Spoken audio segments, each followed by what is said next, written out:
Professeur Ziegler, bonjour. أهلا بك بروفيسور. الكثير من الشهادات تصف الجرائم التي ارتكبتها فرنسا في حق الجزائريين بجرائم ضد الإنسانية. فرنسا استغرقت وقتا كثيرا حتى تعترف أنها حرب وتواصل نفيها لجرائمها. ما هو تعليقك؟ Il est vrai que les crimes commis par l'armée d'occupation française en Algérie étaient absolument effroyables et correspondaient parfaitement à la définition par les Nations Unies aujourd'hui de crimes de guerre et crimes contre l'humanité. Il y avait eu le bombardement massif au napalm des villages, des milliers de paysans, hommes, femmes et enfants ont été brûlés par le napalm. Les prisonniers politiques ou prisonniers de guerre on ne les reconnaissait pas comme prisonniers, on les torturait systématiquement à la Villa Susini et ailleurs. Un livre a révélé pour la première fois en Europe ces crimes effroyables qui était la question de Henri Allègre qui était interdit en France. Henri Allègre qui était donc journaliste à Alger républicain, un communiste, mais qui avait pris fait et cause, bien sûr, par la libération d'Algérie. Le livre a été interdit immédiatement en France, mais a été réimprimé ici à Lausanne par Niels Anderson aux éditions de la Cité et a circulé très vastement en Europe. Donc le crime de la torture, Jamil Abouired, le frère de Ali Boumedjel, le frère du chef de la délégation à Avian, a été torturé, assassiné à Alger. Donc aujourd'hui même, chaque fois que je vais à Alger, je vais visiter le musée des martyrs qui a reconstitué d'une façon glaçante, effrayante, mais nécessaire pour les nouvelles générations, une chambre de torture telle qu'elle existait partout en Algérie. Donc rien au monde, aucun mensonge, aucun silence, aucune dénégation peut faire taire la réalité historique qui est celle d'une souffrance énorme, d'une politique criminelle de torture, d'assassinat massif commise pendant 7 ans par les troupes d'occupation française contre le peuple héroïque résistant d'Algérie. En quoi serait la France impliquée? فيما ستتورط فرنسا حين اعترافها بهذه الجرائم؟ Ça honorerait la France, comme par exemple le président Chirac s'est excusé et a reconnu les déportations juives durant la Deuxième Guerre mondiale. Au nom de la France, il s'est excusé, il a reconnu ce crime effroyable du vel d'hiver. لماذا لا يتعاملون بالمثل مع الجزائريين؟ Ça les impliquerait en quoi? Moi, personnellement, on est attaché aux valeurs fondatrices de la Révolution française, pour aller vite. Évidemment, la France qu'on aime devrait s'excuser, réparer et reconnaître les effroyables crimes commis contre le peuple martyr d'Algérie. Pourquoi il ne le fait pas? Je crois que ça a à faire avec une situation politique complexe. D'une part, il y a une multitude d'anciens Français ayant vécu en Algérie, ayant réintégré la France métropolitaine. Ensuite, il y a eu l'histoire des harkis, c'est-à-dire ces auxiliaires de l'occupant, qui ont été persécutés à juste titre par le gouvernement algérien indépendant, mais qui se sont repliés massivement en France, qui ont laissé des enfants, qui jouent sur l'opinion publique et qui sont en plus une force électorale. Et encore une fois, ce sont des explications pour le silence de la France insuffisantes, et ce qu'il faut exiger, c'est les excuses, les réparations et la reconnaissance des crimes effroyables commis, non pas par le personnel français politique actuel, mais par la génération précédente.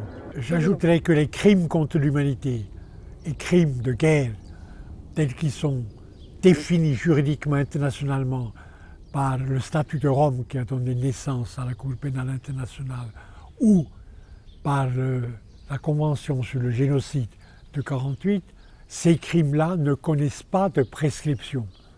On ne peut pas dire, et aucun gouvernement responsable ou héritier des gouvernements responsables de ces crimes effroyables peut dire « eh bien, c'est trop tard, c'est passé, le temps a passé, c'est prescrit ».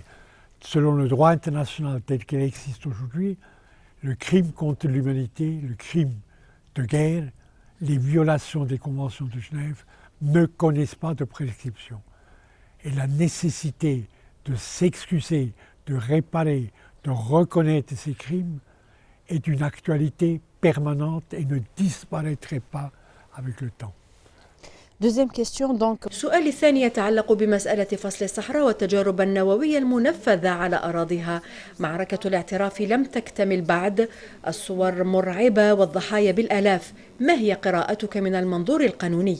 Il est évident que la France a toujours essayé, même parallèlement aux négociations d'Évian, a toujours essayé de garder le Sahara. Il a même eu un ministère particulier. Max Lejeune était le ministre SFIO du Sahara, et la France a essayé jusqu'au bout de retenir une part de souveraineté sur le Sahara, de ne pas accorder l'indépendance et la souveraineté totale sur l'ensemble de l'immense territoire algérien. La diplomatie algérienne est déjà très efficace, elle est très efficace aujourd'hui, mais elle était déjà très efficace.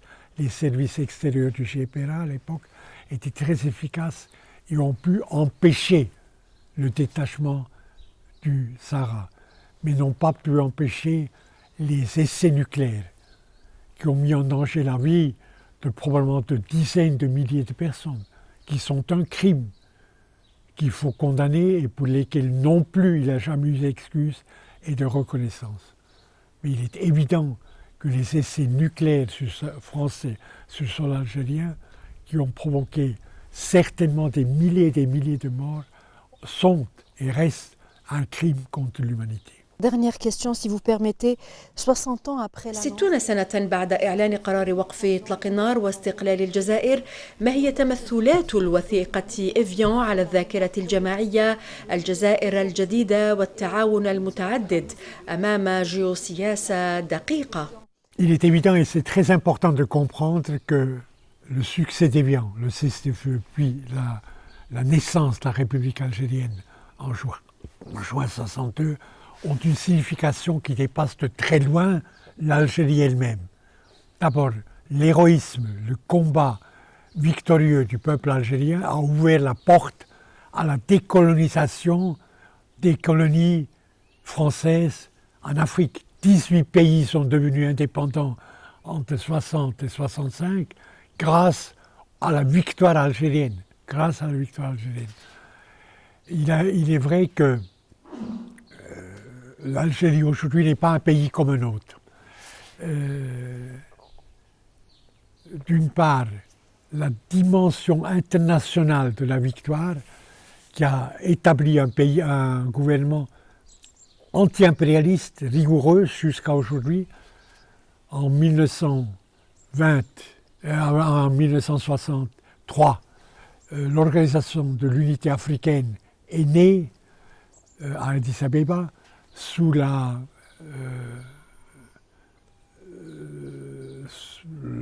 projection, la pression, l'égide de l'Algérie.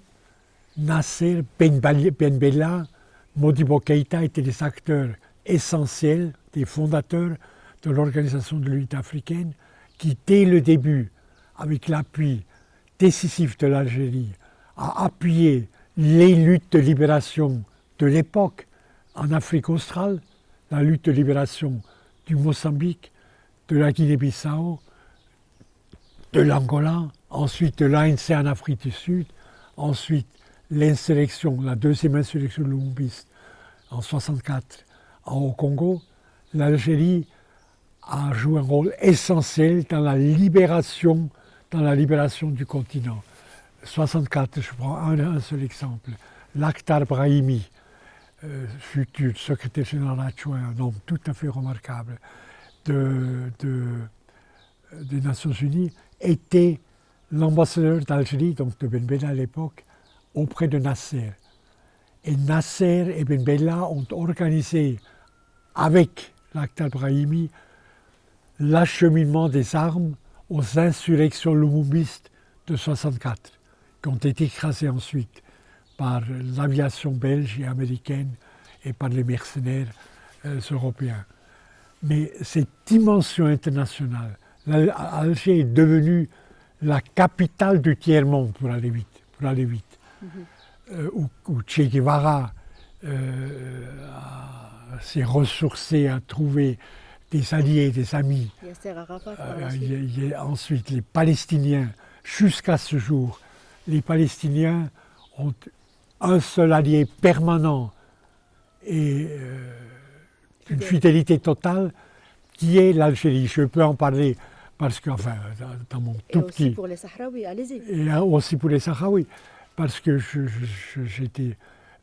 suis conseiller au Conseil des droits de l'homme. Le Conseil des droits de l'homme, c'est 47 pays qui doivent, sur les 193 membres des Nations Unies, les Conseils des droits de l'homme doivent vérifier pour les 193 pays des Nations Unies la conformité de leur politique avec les exigences des droits de l'homme. Or, dans ce Conseil, l'Algérie joue un rôle jusqu'à maintenant tout à fait déterminant. Grâce à des grands ambassadeurs, je vais nommer que les morts, parce qu'il y a eu beaucoup d'autres, Salah Dembri, qui était seul, et Idriss Chaïsiri, des grands ambassadeurs algériens, jusqu'à aujourd'hui, maintiennent la normativité de solidarité absolue, de défense absolue, avec le droit à l'autodétermination du peuple palestinien et le droit à l'autodétermination du peuple sahraoui. Et cette dimension de fidélité absolue aux grands principes libératrices du droit de l'homme exercée par l'Algérie, par la diplomatie algérienne, qui est certainement avec la cubaine une des meilleures du monde, la meilleure du monde, efficace, compétente, c'est ce rôle d'Algérie de puissance protecteur des peuples spoliés, des peuples martyrs, notamment de Palestine et notamment de Sahraoui, est un facteur historique, politique, géopolitique essentiel aujourd'hui. Et c'est ce qui fait peut-être que là... هل ليست هذه دوافع لجر الجزائر نحو مستنقع التفرقة؟ ثمة حركات تدعو لذلك من جهة ومحاولات متكررة لضرب الاستقرار عبر وسائل التواصل الاجتماعي. Via les réseaux sociaux. Aujourd'hui, enfin, depuis son indépendance et sa lutte exemplaire qui a ouvert la voie à la décolonisation en Afrique, non seulement la création d'une république forte, démocratique, telle qu'elle existe aujourd'hui, que l'Algérie est la grande puissance de la Méditerranée méridionale, c'est évident. Et comme elle est restée rigoureusement fidèle à ses principes fondateurs, au programme de la Soumma, pour aller très loin dans le passé, aux accords d'Évian, aux documents d'Évian, les ennemis sont nombreux. Et les tentatives de déstabilisation, de sabotage d'Alger par des mouvements séparatistes ou par cette effroyable attaque durant les années de sang, dans les années 90, par le FIS, par les GIA, par les groupes djihadistes, qui certainement étaient financés et téléguidés de l'extérieur, l'Algérie a beaucoup souffert pendant ces temps horribles, mais l'Algérie a survécu, a surmonté cette attaque djihadiste. Elle n'est pas à l'abri de nouvelles tentatives de sécession, de sabotage, de déstabilisation, à cause de sa politique de principe solidaire international, à cause de sa puissance, à cause de sa fidélité aux accords, aux documents d'Évian. Merci beaucoup, professeur Ziegler. Merci beaucoup.